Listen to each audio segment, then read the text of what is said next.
Assalamualaikum warahmatullahi wabarakatuh. Waalaikumsalam warahmatullahi wabarakatuh. Innal hamdalillah nahmaduhu wa nasta'inuhu wa nastaghfiruh wa na'udzu bihi min shururi anfusina wa min sayyiati a'malina. May yahdihillahu fala mudilla lahu wa may yudlil fala hadiya lahu. Asyhadu an la ilaha illallah wahdahu la syarika lah wa asyhadu anna Muhammadan abduhu wa rasuluh la nabiyya ba'dah. Allahumma shalli wa sallim wa barik ala hadzal nabiyil karim wa ala alihi wa ashabihi wa man tabi'ahum bi ihsan ila yaumiddin. Amma ba'du. Saudara yang saya hormati, Bapak Ibu guru yang saya hormati, anak-anak sekalian yang saya sayangi, saya banggakan, puji syukur kepada Allah Subhanahu wa taala atas rahmatnya. Pagi ini kita masih bisa melanjutkan ngaji kita tafsir akhlaki atau akhlak Qur'ani. Mudah-mudahan apa yang kita kaji bersama ini betul-betul memberikan manfaat dan maslahah serta barokah bagi kita sekalian di dini wa dunya akhirah. Kita bisa merubah diri kita menjadi berakhlak Qur'ani, akhlak karakter yang terilhami, yang terbimbing, terbentuk karena semangat dan aturan dari Al-Qur'an. Saudara-saudara sekalian yang dirahmati Allah, kita lanjutkan ngaji kita yang kemarin tentang surat apa? Al-Quraisy. Surat ini mengisyaratkan supaya kita sukses duniawi juga. Seperti siapa? Seperti siapa? Seperti orang-orang Quraisy. Orang-orang Quraisy yang apa profesinya kemarin?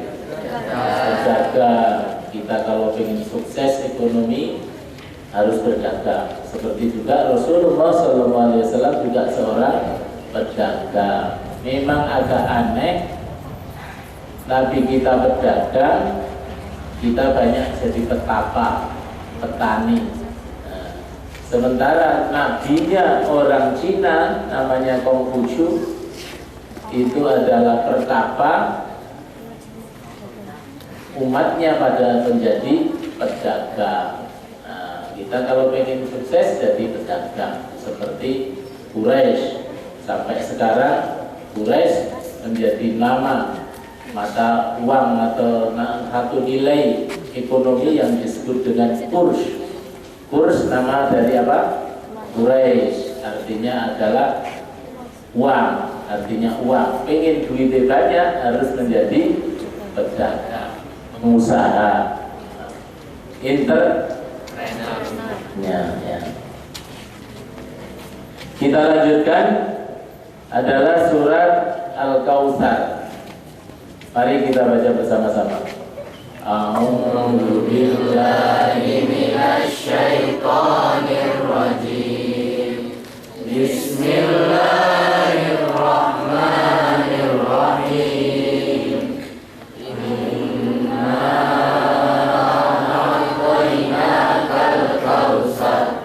Fasalli li rabbika wanhar, inna syani'aka huwal abtar.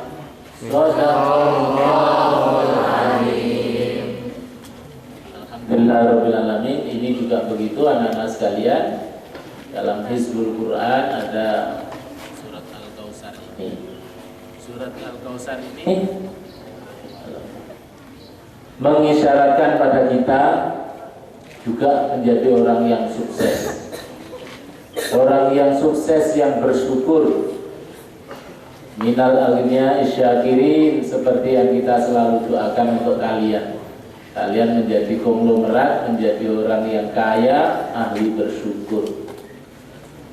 Surat Al-Kautsar artinya adalah surat tentang Al-Kautsar. Al-Kautsar ini nama telaga di akhirat, nama telaga spiritual. Telaganya milik Rasulullah Muhammad Sallallahu Alaihi Wasallam. Banyak telaga di alam ruhani, tapi yang paling besar, yang paling meliputi, yang paling abadi adalah telaganya Nabi Muhammad Sallallahu Alaihi Wasallam yang namanya Al-Kautsar. Al-Kautsar ini telaga yang sangat luas dan airnya luar biasa nikmatnya. Diminumnya luar biasa, nikmatnya beraneka rasa. Ada konon rasa manisnya seperti madu, lezatnya seperti susu, segarnya seperti salju. Oh, terus apa lagi itu gambarannya? Beningnya seperti apa? Masa aqua. Aqua itu gini Danon, itu orang Yahudi. Nah, kita mestinya harus minum sendiri punya kita, namanya apa? Aqua, bukan aqua, kurang sedikit saja. Tapi karena kita belum terbiasa berdagang, akhirnya belum bisa menjual aqua. Air berkah ulul mestinya itu. Makanya kita harus mulai kalian nanti belajar jadi Quraisy, menjadi konglomerat pengusaha. Siap? Masa kurang banter ya, baru jadi bagian tandur dan lagi. Siap jadi pengusaha yang sukses? Siap itu. Nanti agar bisa juga mendistribusikan aqua. Jangan kalah dengan aqua. Mestinya kita punya aqua, tapi nggak bisa ada yang bisnis. Akhirnya ya kita minum sendiri. Nah, ini tidak bagus, kurang barokah namanya. Ya, Al-Kautsar ini nama telaga tadi yang luar biasa. Siapa yang meminumnya tidak akan haus selamanya dan tidak akan membutuhkan minuman lain selamanya. Jadi namanya Al-Kautsar. Jadi telaga ini adalah telaga ruhani, telaga di alam akhirat nanti yang itu dibutuhkan untuk semua. Ketika manusia menjalani hidup ruhani di alam akhirat, di padang yang mahsyar yang luar biasa, panasnya, teriknya, yang orang ada yang berenang dengan keringatnya, ada yang merubyuk dengan keringatnya, ada yang tenggelam dalam keringatnya, karena matahari terasa hanya satu hasta. Ini perasaan bagi orang-orang yang kafir, orang-orang yang jahat, orang-orang yang ahli maksiat, itu nanti akan terbakar dengan matahari yang ada di atas kepalanya. Semua orang membutuhkan minuman dan semua orang merasa haus, kecuali orang yang telah merasakan Al-Kautsar di dunia ini. Di dunia ini ada yang merasakan Al-Kautsar, telaga Rasulullah, barokahnya Rasulullah, sunnah Rasulullah, syariat Rasulullah dengan baik. Orang yang bisa menikmati Islam dengan baik, puas dengan Islam dengan baik, itulah orang yang sudah minum Kautsar di muka bumi ini waktu hidupnya. Sehingga nanti sudah tidak membutuhkan lagi, tapi nanti di sana akan wujudnya akan menjadi orang yang telah minum telaga Kautsar. Tapi sebelum minum dia sudah tidak haus, karena sudah hidup di dunia ini. Nah, di dunia ini kita orang-orang yang hakul yakin, Islamnya baik, taat dan menjadi pengikut Rasulullah beneran, itu nanti di alam akhiratnya dia telah minum telaga Kautsar ini wujudnya. Yang tidak bisa mengikuti agama dengan baik walaupun sudah Islam, tapi tidak bisa nikmat dalam beragama, tandanya dia belum minum telaga Kautsar. Gampang tandanya. Jadi minum telaga Kautsar itu bukan nanti. Minum telaga Kautsar itu di sini dengan menikmati agama Islam. Tapi nanti di alam akhirat wujudnya kita minum air namanya telaga Kautsar. Sebetulnya minumnya di dunia ini yaitu menikmati Islam. Itu namanya menikmati telaga Kausar. Telaga Kausar adalah telaga agama ini. Agama ini, agama Islam itu adalah telaga Kausar bagi rohani kita. Siapa yang memasukinya, siapa yang mengicipinya dengan nikmat, rohaninya betul-betul menikmati, berarti dia telah betul-betul minum air telaga Kausar, minum Islam beneran. Karena banyak orang yang agamanya Islam, tapi sebetulnya dia rohaninya belum minum Islam itu. Sehingga nanti ketika di alam rohani, di akhirat, wujudnya dia tidak bisa masuk telaga Kausar. Nah, telaga Kausar yang luar biasa dibutuhkan itulah agama Islam ini khususnya. Maka Allah Subhanahu wa taala menurunkan surat Al-Kausar ini yang intinya supaya kita bersyukur karena kita memasuki agama Islam. Inna a'tainakal kautsar. Inna a'tainaka, sungguh kami telah memberikan kepadamu kal kausar, seperti telaga Kausar. Memberikan apa? Memberikan apa saja kenikmatan pada kita, khususnya memberikan kenikmatan namanya iman dan Islam. Ya. Ka itu kamu, setiap kamu yang telah mendapatkan Islam dengan baik, mendapatkan iman dengan baik, itu adalah sama dengan telah mendapatkan telaga Kausar di alam akhirat nanti. Itu adalah satu kenikmatan, satu anugerah yang luar biasa, mengalahkan semua yang telah diberikan oleh Allah yang banyak. Sehingga kita maksudnya di situ kita supaya bersyukur. Kita semua, kamu bukan hanya Nabi Muhammad, tetapi kamu, setiap kamu yang diajak bicara oleh Allah ini. Ingat bahwa Al-Quran ini apa? Risalahnya Allah untuk hambanya. Risalah itu apa artinya bahasa Arabnya? Suratnya Gusti Allah untuk hamba-hambanya, untuk makhluk yang namanya manusia. Disurati. Kita ini disurati dengan model mailing list, emailnya disampaikan kepada Nabi Muhammad. Oleh Nabi Muhammad di print out, ditulis oleh para kutabul wahyi. Print outannya disusun menjadi namanya Mushaful Quran. Sebetulnya turunnya Al-Quran tidak pakai surat seperti lewat Pak Pos, tapi lewat sistem apa?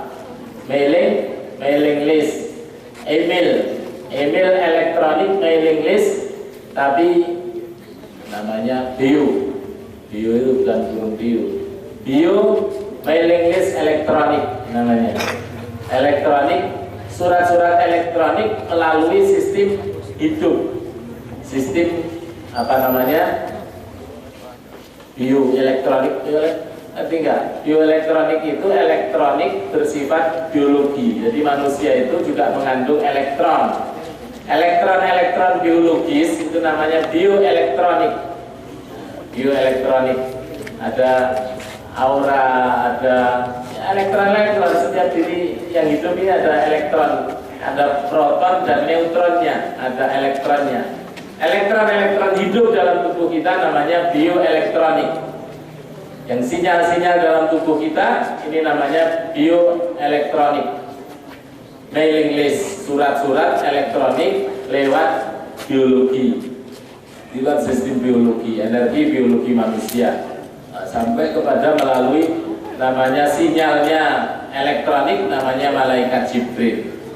Itu sampai ke kita, kemudian sama Rasulullah di-speakkan, dibunyikan, kemudian baru ditulis oleh para ahli menulis, kemudian baru dicetak, sampailah suratnya Gusti Allah kepada kita. Dan itu setiap orang dikasih. Maka Allah menyatakan inna a'tainaka, sungguh kami telah memberikan kepadamu, setiap kamu yang mau. Tapi ada orang yang dikasih surat disuwek, dikasih surat tinggi apa namanya kamu biasanya nakal-nakal, tinggi sawat-sawatan itu tidak benar. Surat penting kepada orang tuanya tidak disampaikan, malah tinggi kapal-kapalan. Itu naudzubillah dari nakal. Begitu pula menanggapi suratnya Gusti Allah. Banyak yang seperti itu yang enggak genah. Kafir-kafir itu orang enggak genah, malah dibuang suratnya atau dilempar tempat sampah atau apa itu suratnya Gusti Allah. Ada tapi yang begitu mencintainya seperti mendapat surat sampul apa? Sampul ungu, ya ungu. Jambu, sampul jambu, warna jambu.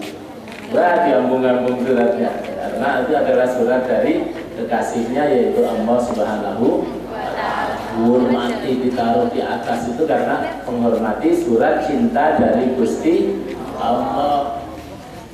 Tapi ada yang nggak ngerti, disayang sama Gusti Allah, disurati malah suratnya dibuang di sampah atau disobek atau dilunggui atau ya dihinakan, nggak direken. Ada juga yang direken diwocok tapi nggak ngerti, itu juga mode yang nggak kena. Wajah tinggi montro, tinggi energi tidak dipakai. Untuk apa maksudnya disurati oleh Allah?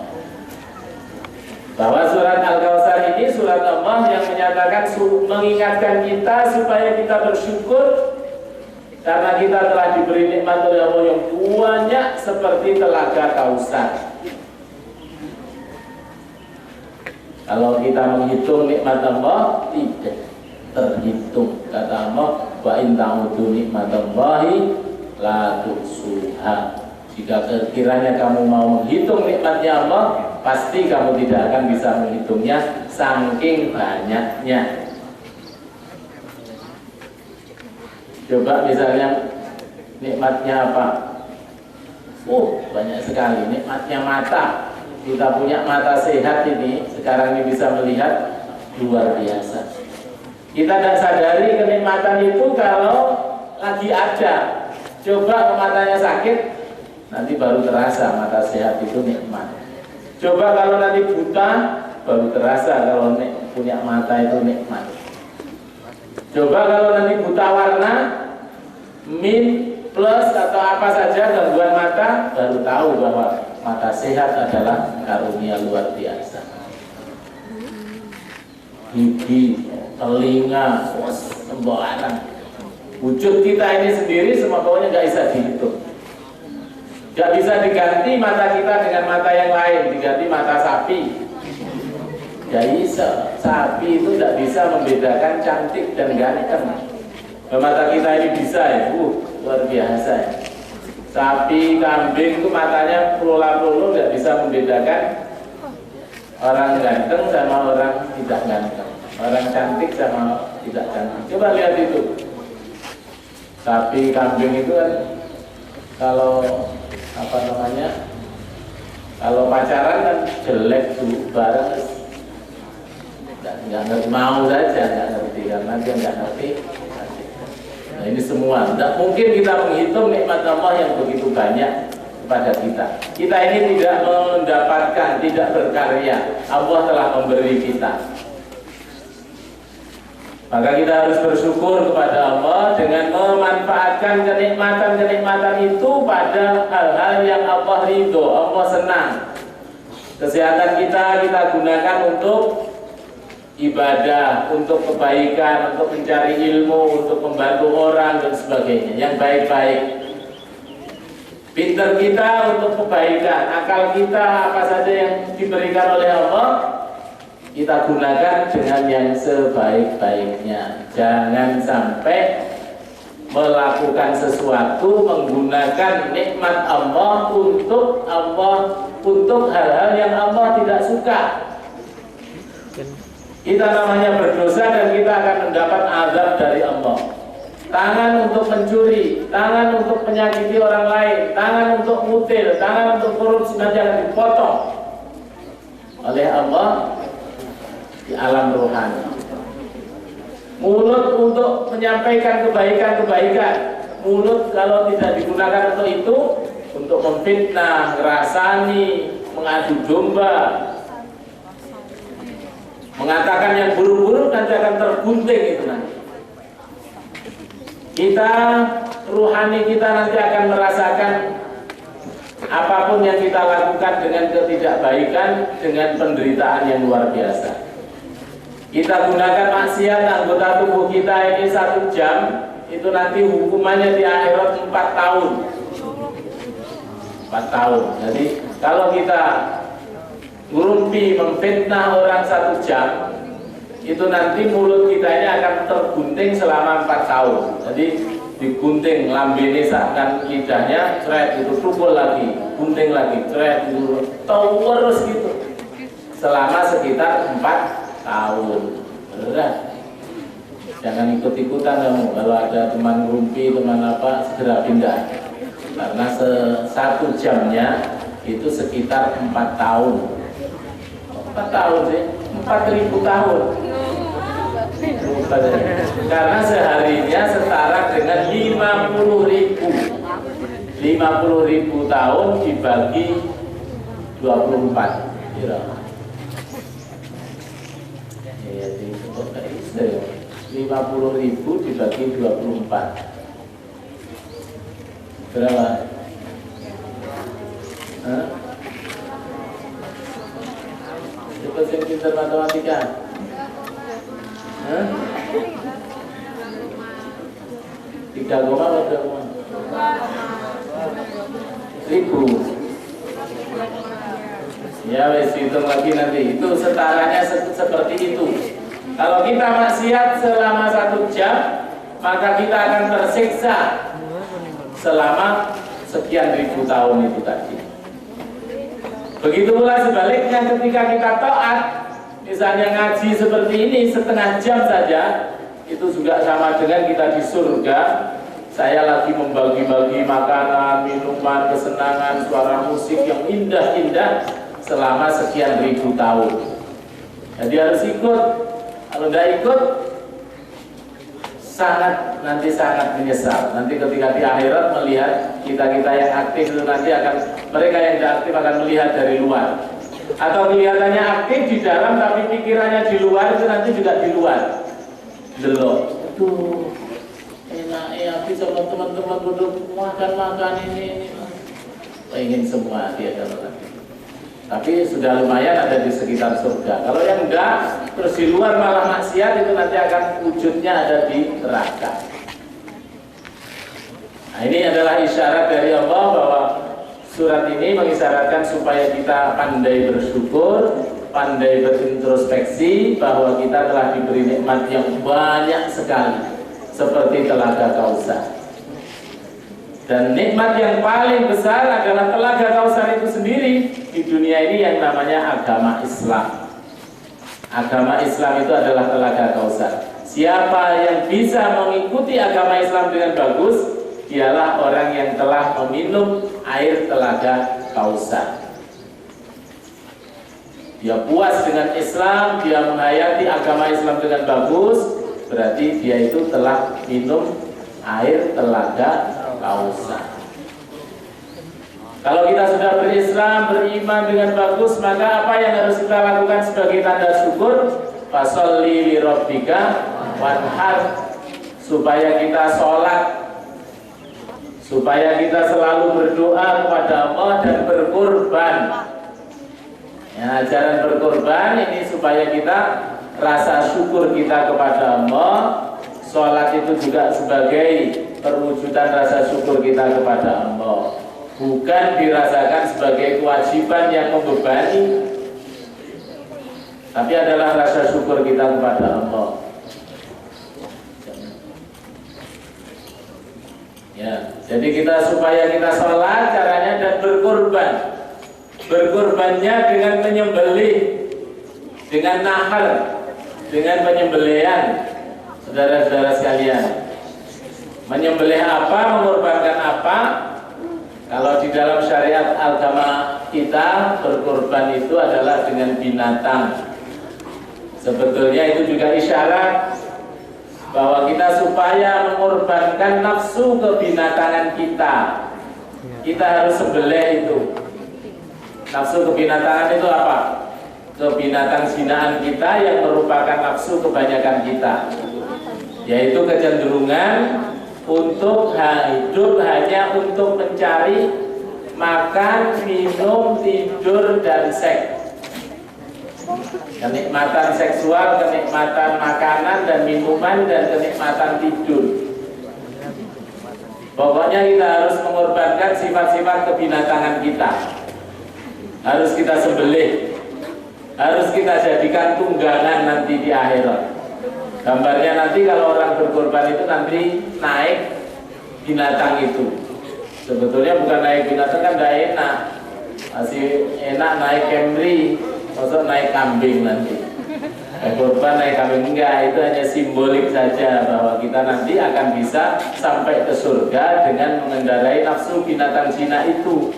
Kita kendalikan makan, minum, tidur kita dan seks kita hanya untuk mendapat ridha Allah. Kita korbankan, bukan kita turuti maksudnya. Jadi kalau orang yang hidupnya hanya untuk mencari memuaskan nafsu kebinatangannya, maka dia tidak lebih dari binatang itu sendiri. Dia telah dikendarai oleh binatang itu, bukan mengendarai binatang itu. Kita dikendarai oleh binatang, dikendalikan oleh binatang. Na'udzubillahi. Tidak boleh. Kita harus mengendarai binatang itu. Kita harus sembelih, ruhnya nanti kita kendarai untuk menuju surganya Allah. Maka kita diperintahkan oleh Allah untuk nahar, wanhar, sholat dan berkorbanlah. Korbankan nafsu kebinatanganmu. Tahan jangan tidur terus, sholatlah kamu. Tahan jangan makan terus, puasalah kamu. Tahan jangan maksiat terus, ibadahlah kamu. Agar kita berbeda dengan binatang itu dan mengendarai binatang. Orang yang kebinatangan itu hidup rukunnya juga 5. Rukun hidupnya orang yang mentuhankan sifat kebinatangan 5. Namanya bahasa Jawanya jelek sekali. Melek, golek, nyekek, nelek, matek. Nah, itu. Kesehariannya hanya itu. Melek ya bangun, mari bangun langsung golek, mencari ekonomi kerja. Mari ngono nyekek, makan. Terus mari ngono nelek. Nelek. Iya bari terus matek, tidur malam lagi gitu. Besok lagi juga begitu. Melek terus golek, terus nyekek, terus nelek, terus matek.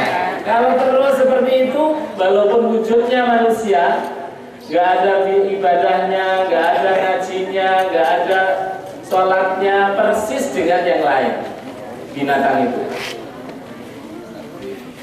Nggak mandi apalagi, nanti mesti jadi genderuwo. Maka wujudnya manusia kalau tidak pakai baju juga persis. Apalagi terus coba berangkano, kamu nggak pakai baju, nantilah overseas.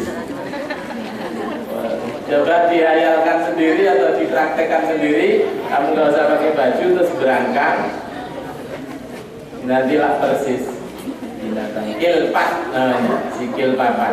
Kalau kamu tidak ada sholatnya, tidak ada ngajinya, tidak ada ibadahnya, sudah persis dengan itu. Kal an'am, seperti binatang kilpat, balhum adallu, bahkan lebih hina lagi. Binatang kilpat tadi rukunnya apa tadi? Hanya apa? Hidupnya hanya untuk melek, golek, ngekek, nelek, makan. Naudzubillah, supaya kita tidak seperti itu, maka kita harus fasolli li rabbika wanhar. Sholatlah kalian, beribadahlah pada kalian, dan berkorban. Korbankan nafsu kebinatangan itu untuk mencari ridhonya Allah Subhanahu wa ta'ala. Inilah diantara isyarat yang Allah berikan pada kita dari surat Al-Kautsar ini. Insyaallah minggu depan masih kita lanjutkan. Mudah-mudahan kita semuanya sukses menjadi manusia-manusia terhormat, baik di hadapan Allah maupun di hadapan manusia. Assalamualaikum warahmatullahi wabarakatuh.